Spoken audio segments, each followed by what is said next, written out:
ወንድ ልጅ እኮ ከልቡ የምታፈቅረው ሴት ማን እንደሆነች የሚያውቀው ከረፈደ በኋላ ነው።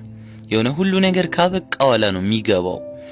ለሱ ስትል ብዙ መስዋዕትነት እንደከፈለች የሚያውቀው ያ ፍቅር ከፈረሰ በኋላ ነው።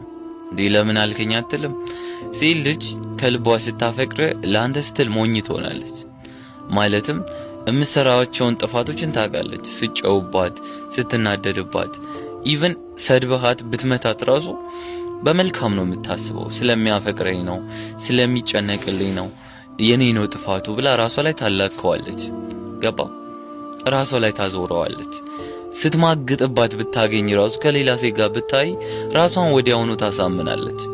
እንደዚህ ነው ብላ ለራሷ ምክንያት ትሰጣለች። ራሷን ትዋሻለች። ከሰዎች ራሱ ወሬ ይደርሳታል። ታውቃለች እኮ ግን ደግሞ ፍቅራችሁን ማጣት አትፈልግም። በቻለችው አቅም የሆነ